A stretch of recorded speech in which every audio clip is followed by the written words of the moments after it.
안녕하십니까. 예. 484페이지 문제집 484페이지요. 보시면 계약의 종류와 그에 해당하는 예가 잘못 짝지어진 것 그랬죠. 자, 도급계약은 쌍무계약이죠. 도급인과 수급인 사이에서 편무계약, 무상임치. 무상계약은 편무계약이죠. 무상, 편무, 낙성, 불효식, 유상, 쌍무, 낙성, 불효식. 3번 유상계약 임대차 맞지요. 4번 무상계약 사용대차. 사용대차는 공짜로 빌리는 게 사용대차. 무상입니다. 맞고. 현상광고는 낙성이 아니라 요물계약이죠. 자, 2번입니다. 부동산 매매 계약은 유상, 요물이 아니라 낙성이죠. 중개계약은 민법상의 전형계약이 아니죠. 비전형계약입니다. 3번 부동산 교환계약은 유상계약이고 일시적 계약이죠.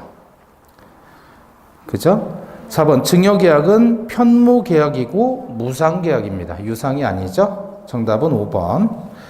자, 3번입니다. 계약 유형에서 1번 예약은 채권계약이다. 예약. 매매 예약 들어보셨죠? 채권계약이에요. 그죠? 2번 전형계약 중 쌍무계약은 유상계약이다. 그럼 봐봐요. 유상, 쌍무, 낙성, 분류식인데 모든 유상계약은 쌍무계약이다 그러면 틀린다 그랬어요. 그죠? 근데 모든 쌍무는 유상이다 그러면 요거 맞다 그랬죠? 예컨대 현상광고는 뭐죠? 예? 유상, 무상.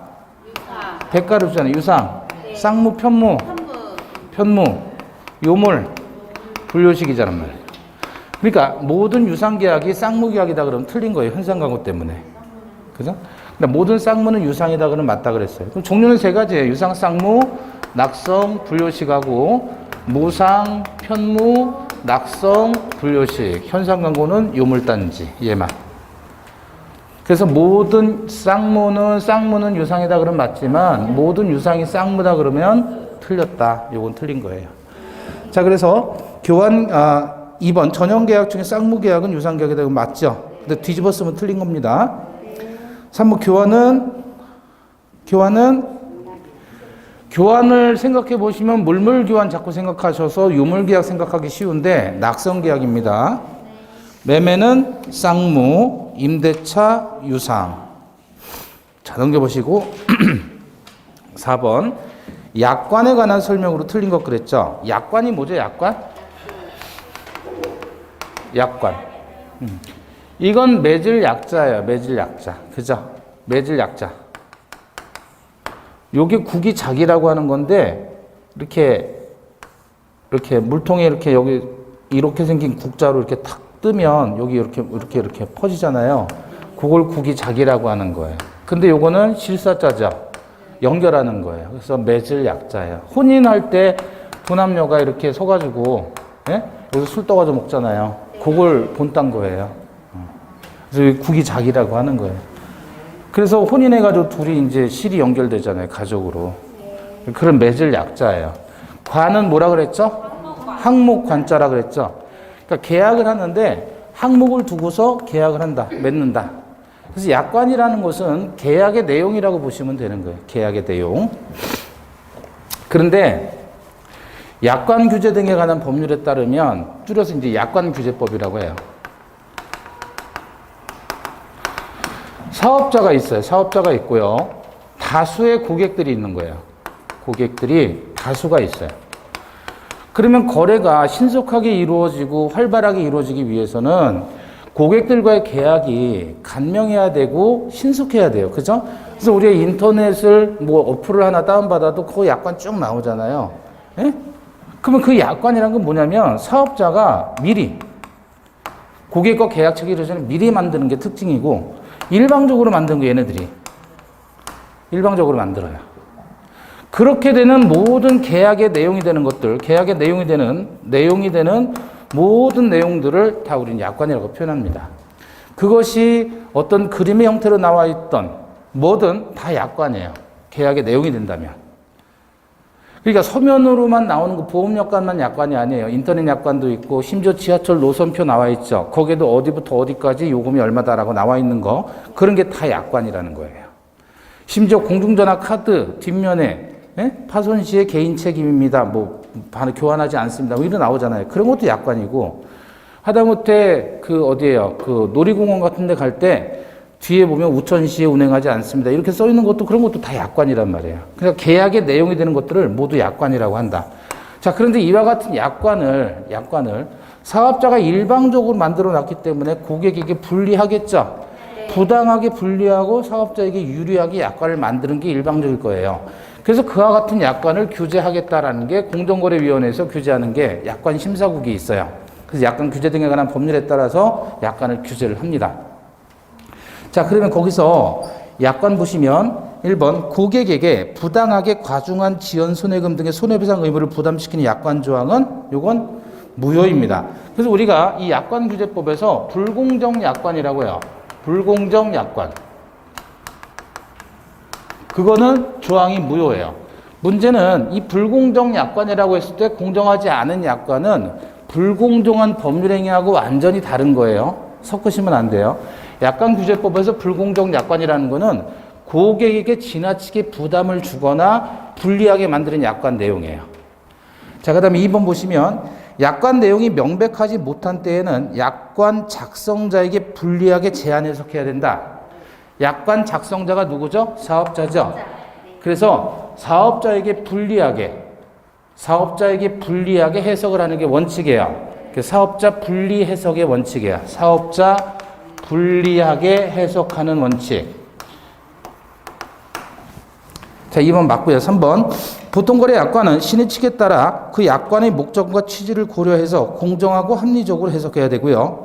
4번. 고객에게 부당하게 불리한 약관 조항. 이게 바로 불공정 약관입니다. 공정을 잃은 것으로 추정되고요. 5번. 보통거래 약관의 내용은 계약 체결자의 의사나 구체적인 사정을 고려해서 구체적이며 주관적으로 해석해야 된다. 그게 아니라 객관적 해석의 원칙이에요. 객관적 해석의 원칙. 다시 말하면 고객마다 다르게 해석해서는 안 된다는 겁니다. 객관적으로 해석하는 게 약관법상의 원칙이에요. 그래서 주관적, 구체적 그 부분이 틀렸습니다. 2번. 5번이죠. 1번. 고객에게 부당하게 불리한 약관 조항은 공정을 잃은 것으로 추정한다. 맞죠? 2번. 약관의 구속력의 근거. 자, 우리 봐봐요. 우리 약관을 지켜야 됩니까? 지키지 않아도 됩니까? 왜 지켜야 돼요? 약관은 구속력이 있는데 그 근거가 뭐냐 이거야. 얘가 법이에요? 아니요. 법은 나라에서 국회에서 제정한 의미의 법이 그게 구속력이 있는 거지. 약관은 이거는 법이 아니란 말이에요. 그죠? 근데 마치 법전처럼 제1조 1항, 뭐 2항, 2조, 3조 이렇게 쭉 나와 있잖아요. 법전처럼. 형식이 그러하더라도 그거 자체가 약관이라면 약관은 사업자가 만든 거지 국민의 대표기관인 국회에서 법률을 제정한 게 아니기 때문에 얘는 법이 아닙니다. 그러면 약관을 왜 지켜야 되느냐? 약관이 우리에게 구속력을 인정하는 이유가 뭐냐 이거야. 그거는 계약이다. 이거.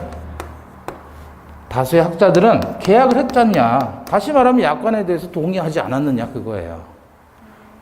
근데 전체 내용의 약관을 다 알면서 동의하는 사람들이 과연 있을까요? 그래서 이 법으로 여러 가지 원칙을 만들어 놓은 거예요. 자, 그래서 약관의 구속력의 근거는 그 자체가 법규범이거나 법규범적인 성질을 가지기 때문이 아니라 당사자가 동의했기 때문에 계약설입니다. 계약을 했기 때문에. 3번. 사업자가 상당한 이유 없이 자신이 부담해야 될 위험을 고객에게 전가시키는 내용의 약관 조항은 무효겠죠. 4번. 설명 의무가 있는 약관 내용이 설명되었다는 점은 그 약관 내용을 계약의 내용으로 주장하는 자가 증명해야 된다. 그래서 주요 사항에 대해서 약관규제법에서는요. 주요 사항에 대해서 뭐를 규정하고 있냐면 명시하고 설명해야 되는 의무를 규정하고 있는 거예요. 주요 사항에 대해서. 그럼 여러분 수술장에 들어가신 다음에 가족이 이제 수술실에 들어갔어요. 그러면 이제 여러분이 있으면 인턴이나 레지던트라는 의사 애들이 오죠? 집도 하는 애들이 아니에요. 애들은 설명하는 애들이에요. 그냥 인터넷이든. 그리고 여기다가 수술 동의서에다 여기다 막 설명을 이렇게 막 해요. 예? 그리고 막 하고 이건 뭐 100만 명 중에 한 명은 죽을 수도 있는 위험한 수술입니다. 뭐 이런 식으로 얘기를 하고 사인하라 그래요. 사인을 했다. 이거 뭐 하는 거죠, 지금? 명시 설명 의무 이행한 근거가 되는 거예요. 그래서 받는 거예요, 얘네들이. 입원할 때 입원 동의서도 다 받잖아요. 그게 다 이런 거예요. 그것도 약관이니까. 그래서 설명 의무 있는 약관 내용이 설명되었다는 점은 그 약관 내용을 계약의 내용으로 주장하는 자가 증명해야 되니까 병원에서는 이걸 받아낸다. 5번. 골프장 운영회사가 불특정 다수의 회원에게 적용하기 위해 만든 골프클럽 운영 회칙 중 당사자의 권리 의무에 관한 규정은 약관의 성질을 갖는다. 지들이 만든 거니까. 자, 3번입니다. 3계약의 성립에서 6번. 청약에 관한 설명으로 틀린 것 1번. 불특정 다수인에 대한 청약이 효력이 없다. 틀렸죠? 청약은 불특정 다수인에게 되지요. 승낙은 청약자에 대해서만 하는 거죠. 청약자에 대해서만. 불특정 다수 안 되고. 2번. 청약이 상대방에게 도달해요. 그 효력이 발생하더라도 청약자는 이를 철회할 수 있다. 틀렸죠? 청약의 구속력 그랬잖아요. 임의로 철회하지 못합니다. 도달 후에는. 3번. 당사자 간에 동일한 내용의 청약이 상호 교차된 경우 교차 청약. 양청약이 상대방에게 뭐한 때? 도달한 때의 계약이 성립하자. 4번. 계약 내용이 제시되지 않은 광고는 청약에 해당한다. 청약의 유인이죠. 계약 내용 자체가 제시되지 않았다면 확정적이지 않은 거니까. 5번. 하도급 계약을 체결하려는 교섭 당사자가 견적서를 제출하는 행위는 청약이 아니라 청약의 유인이죠. 자, 7번입니다. 갑은 승낙 기간을 2020년 5월 8일로 해서 자신의 X주택을 을에게 5억 원에 팔겠다고 하고 그 청약은 을에게 2020년 5월 1일 도달했다. 그럼 승낙 적격은 2020년 5월 8일까지죠. 네. 자, 1번. 갑의 청약은 을에게 도달한 때에 효력이 생긴다. 네. 청약은 언제나 도달주의라고 그랬어요. 맞고. 2번. 갑이 청약을 발송한 후 사망했어요. 발신 이후 사정 변경은 의사표시 효력에 영향을 미치지 아니한다. 따라서 청약은 효력을 상실하지 않습니다. 3번. 갑이 을에게 2020년 5월 5일까지 이의가 없으면 승낙한 것으로 본다고 표시했다면 을이 그 기간까지 이의하지 않더라도 계약은 성립하지 않는다. 그래서 이걸 승낙 여부는 승낙자의 자유 그랬죠. 4번. 을이 2020년 5월 15일 승낙했어요.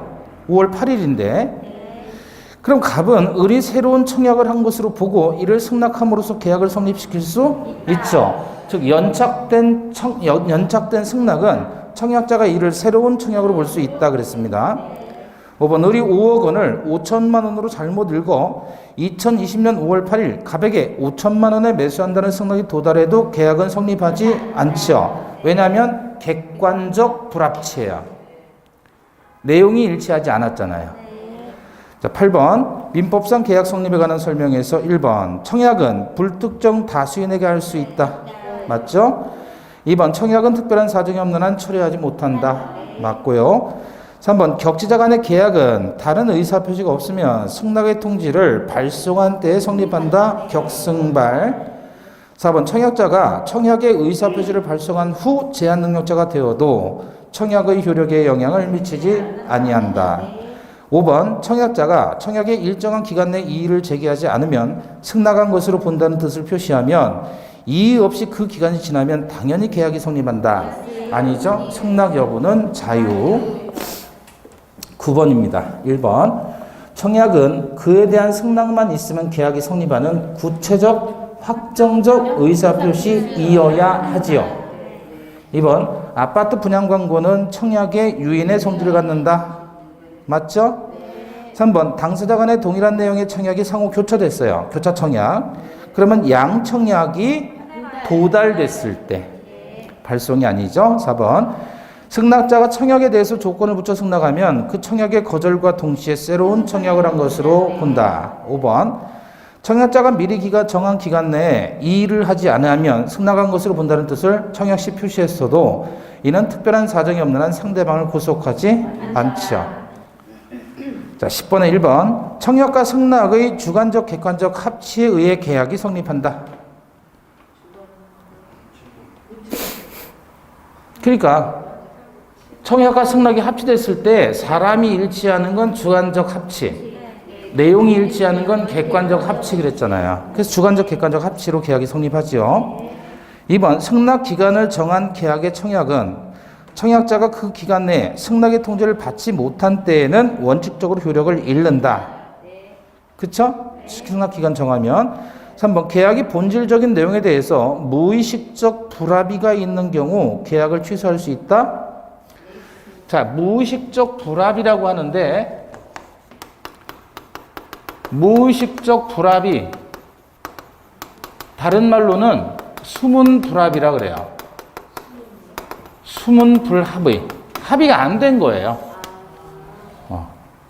그럼 이건 요거하고 반대말은 의식적 불합의예요. 의식적 불합의.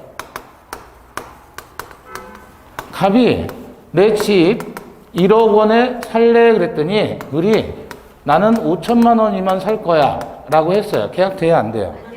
이거는 서로 인식을 하잖아요. 그죠? 근데 갑이 자기가 100달러에 팔고 싶어요. 그래서 100달러에 팔겠다라고 표시했어요. 의사표시 일치했죠? 을이 100달러에 사고 싶고 그래서 100달러에 사고 싶다라고 표시했으면 을도 의사표시 일치했죠? 얘는 홍콩 달러, 얘는 미국 달러라고 생각한 거예요. 예. 그러면 어쨌든 100달러 했지만 홍콩 달러와 미국 달러는 가격 차이가 있는 거잖아요.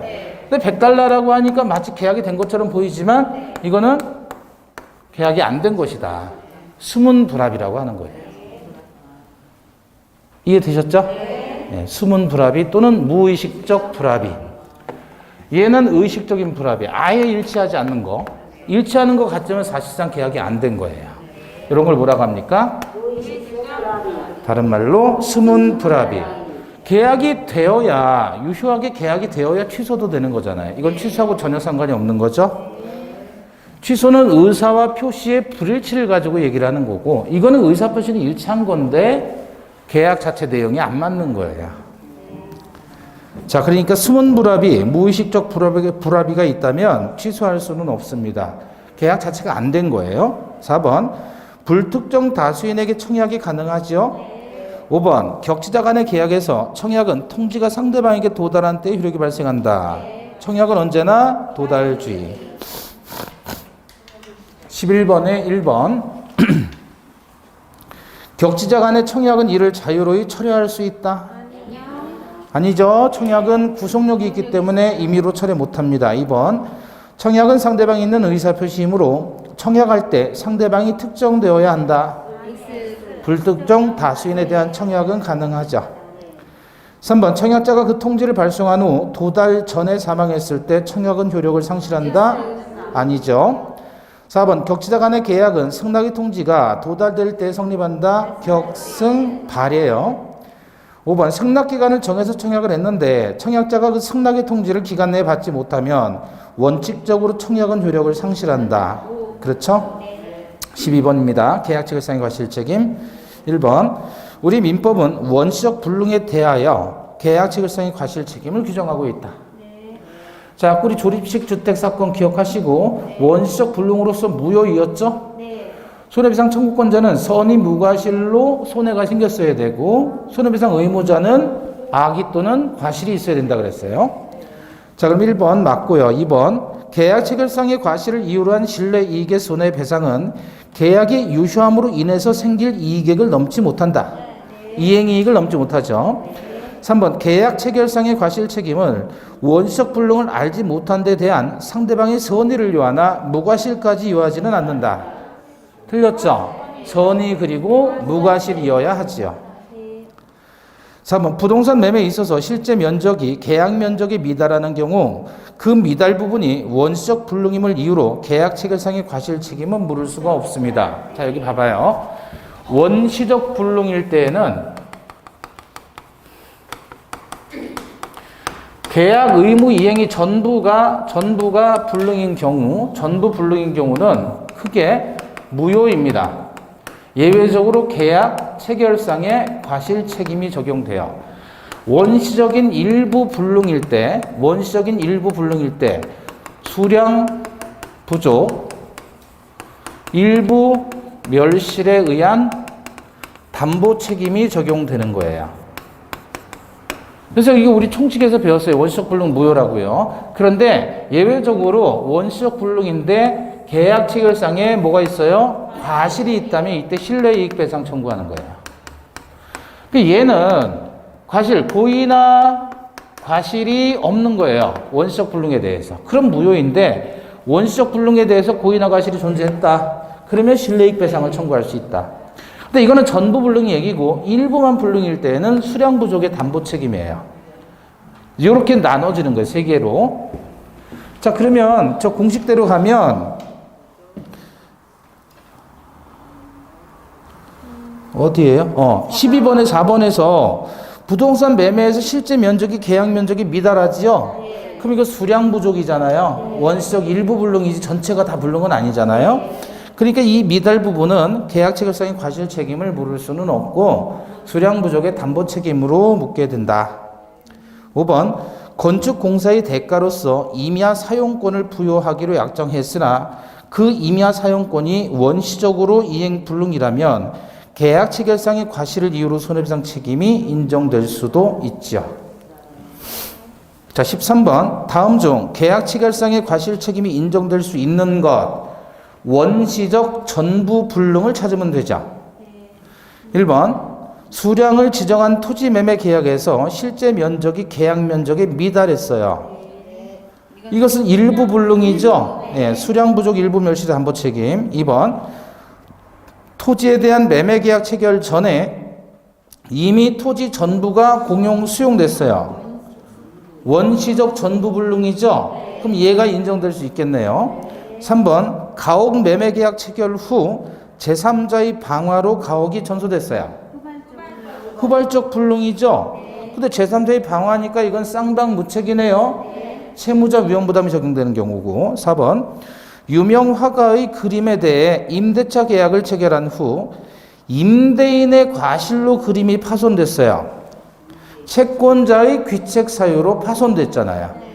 그럼 이건 채권자 위험부담이 되는 것이고. 5번 저당권이 설정된 토지를 매수해서 이전 등기를 마쳤는데 후에 저당권이 실행되어서 소유권을 잃게 됐다. 이거는 담보권능의 제한으로서의 담보 책임입니다. 그래서 계약 체결상의 과실 책임이 인정될 수 있는 경우는 2번밖에 없죠. 네. 자, 14번입니다. 동시 이행 관계에 있는 것을 모두 골라라 그랬죠. 기억.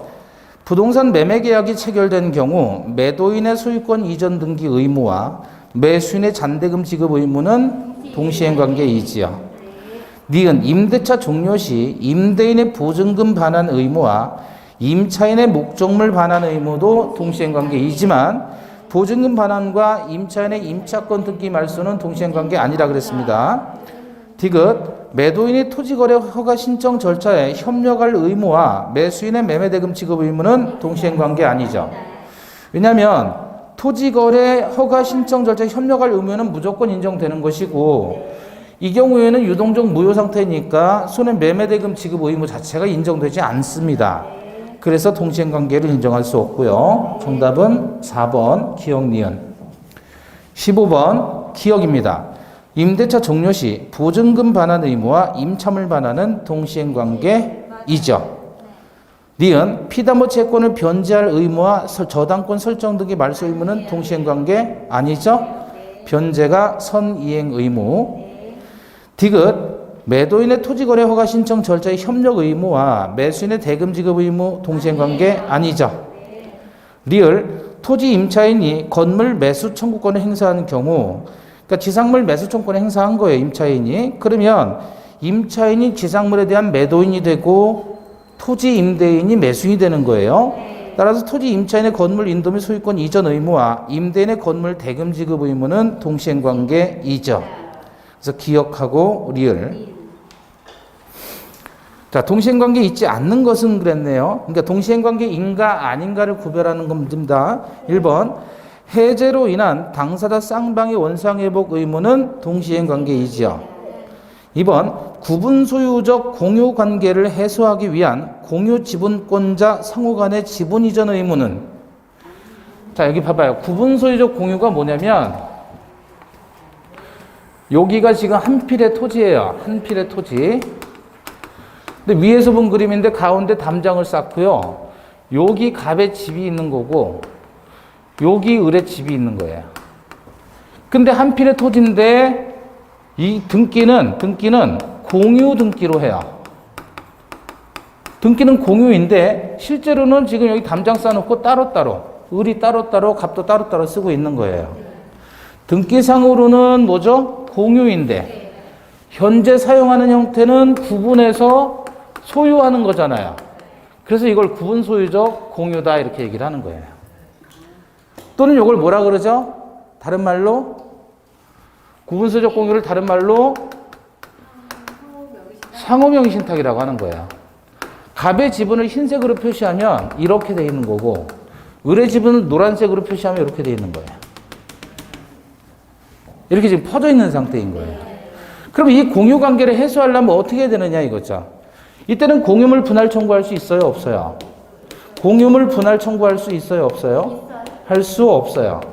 왜 없어요? 이미 분할돼 있잖아요. 만약에 다시 공유 관계를 정해서 분할 청구해서 이렇게 잘라버리면 갑과 을 둘 다 손해란 말이에요. 담장하고 집하고 다 철거해야 될 거 아니에요. 이게 이미 이건 분할이 돼 있는 상태니까 분할은 따로 청구할 수 없어요. 그럼 어떻게 하냐면 노란색 지분, 여기 있는 노란색 지분은 얘한테 주고 여기 있는 흰색 지분은 얘한테 줘서 지분만 이전 듣게 하는 거예요. 그럼 지분을 맞바꿔 가는 거죠? 그러니까 너 지분, 너가 가지고 있는 지분 나한테 내놓고 내가 가지고 있는 내 지분 너한테 줄게 라고 바꾸는 거니까 동시이행 관계가 되는 거예요.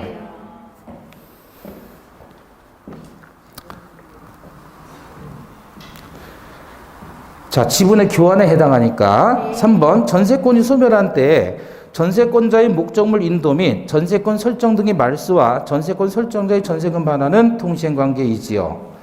4번 저당권 실행을 위한 경매가 무효가 됐을 때 낙찰자의 채무지에 대한 소유권 이전 등의 말소 의무와 근저당권자의 낙찰자에 대한 배당금 반환 의무인데 어떤 거냐면 A 소유의 부동산이 저당권이 설정돼 있었어요. B라는 사람에 대해서 돈을 안 갚으니까 경매 실행한 거예요. 그래서 이게 C에게 낙찰이 된 거예요. 그럼 낙찰 대금을 냈죠? 거기서 얘가 배당을 받아갔잖아요. 근데 경매 절차가 무효가 된 거예요. 무효가 된 거예요. 그럼 얘 입장에서는 돈을 내가지고 돈을 냈으니까 집을 산 건데 집을 못 사게 된 거잖아요. 그럼 얘 입장은 돈을 돌려받아야 되겠죠. 이때 이쪽에서 이거 말소 청구하는 의무하고 말소 청구하고 얘가 말소 청구를 해서 말소해주는 의무하고 여기 얘가 배당금을 토해내야 되죠. 반환해야 되는 의무인데 이게 동시행관계가 되겠느냐? 안 되죠. 얘 입장에서는 동시행관계를 주장하고 싶을 거예요. 왜냐하면 지가 돈 주고 집을 샀는데 집 산 게 무효가 됐으니까 돈 준 것도 돌려받아야 될 거 아니야. 얘 입장은 그렇지만 집에 대한 소유권 이전 관계는 A와 C의 관계고 배당금의 반환 관계는 B와 C의 관계잖아요. 당사자가 다르죠. 그래서 동시행의 항변권이 적용되지 않는다라고 하는 겁니다. 당사자가 달라서. 16번에 4번 틀렸고요. 동시행관계 있지 않은 거. 5번 가등기 담보에 있어서 채권자의 청산금 지급 의무와 목적 부동산의 본등기 의무는 동시행관계입니다. 그래서 16번에 동시행관계 아닌 것은 4번. 자, 17번입니다. 동시행의 항변권에 관한 설명에서 1번 동시이행 관계에 있는 쌍방 채무 중 어느 한 채무가 이행 불능이 되어 손해배상 채무로 바뀐다면 동시이행의 항변권은 그대로 존속합니다. 존속해요. 옆에다가 쓰세요. 귀. 자, 끄댕머리 놔야 될 의무가 양쪽에게 다 있죠. 근데 한쪽이 끄댕머리를 다 끄댔어요. 머리가 다 뽑혔어요. 그럼 어디 잡아야 돼요? 귀 잡아야 되잖아요. 귀. 그럼 귀 놓는 의무와 또 타방에 머리 놓는 의무는 동시행관계에 그대로 서게 된다. 채무 내용이 바뀌었죠? 자, 그래서 귀예요, 귀. 머리 다 끄댕기고 다 뽑아서 이제 뽑을 게 없어서 귀를 잡은 거예요. 그럼 귀 놓는 의무하고도 동시행관계가 그대로 성립한다. 그 얘기입니다. 2번, 임대차 종료 후 보증금을 반환받지 못한 임차인이 동시이행의 항변권에 기해서 임차 목적물을 점유하는 경우 불법 점유로 인한 손해배상 책임을 진다. 동시이행의 항변권에 기해서 점유를 하는 것은 불법 점유가 아니죠. 적법한 점유입니다. 3번, 동시이행의 항변권은 당사자의 주장이 없어도 법원이 직권으로 고려할 사항이다? 아니죠. 주장하고 입증해야 되지요. 그걸 행사효라고 하는 겁니다. 4번, 채권자의 이행 청구 소송에서 채무자가 주장한 동시이행의 항변이 받아들여진 경우라면 채권자는 전부 패소 판결을 받게 되는 게 아니라 원고 일부 승소 판결 또는 상환 급부 판결을 받게 되죠. 5번, 선이행 의무자가 이행을 지체하는 동안에 상대방의 채무 변제기가 도래한 경우 특별한 사정이 없는 한 쌍방 의무는 동시행관계가 된다. 자, 여기 봐봐요. 선이행 의무를 부담하는 자가, 그럼 예를 들어서 매매계약에서 매도인과 매수인이 있는데 매수인이 중도금을 지급하는 건 선이행 의무죠. 선이행 의무를 이행해야 될 자가 이행 지체하던 중에 얘 상대방 채무가 변제기에 도래해서 얘도 이행해야 되는데 안 한단 말이에요. 그러면 이때부터는 둘 다 안 한 거니까 한쪽이 안 하면 의뢰 채무 불이행이지만 양쪽이 같이 안 하면 동시행의 항변권이 발생하는 거 아니에요. 그럼 이게 생기는 순간 둘은 채무 불이행이 성립하지 않는다는 거죠. 다시 말하면 이행 지체가 어떻게 된다고요? 저지되는 효과가 발생한다. 이걸 우리는 무슨 효? 존재효라고 했잖아요. 그죠? 그래서 다시 읽어보면 17번에 5번은요. 중도금 지급해야 되는 사람이 중도금을 안 주는 동안에 매도인 등기 의무 변제기가 도래한다면 특별한 사정이 없는 한 쌍방의 의무는 동시이행 관계가 된다. 이해되시죠? 예. 18번입니다. 1번, 계약 해제로 인한 당사자 상호 간의 원상회복은 동시행 관계에 있죠. 2번, 구분 소유적 공유 관계가 해소되는 경우 공유 지분권자 상호 간의 지분 이전 등기 의무는 동시행 관계이고, 방금 전에 봤죠? 구분 소유적 공유, 이거. 구분 소유적 공유. 3번, 임차권 등기 명령에 의해 등기된 임차권 등기 말소와 보증금 반환 의무는 동시행 관계가 아니다 그랬죠.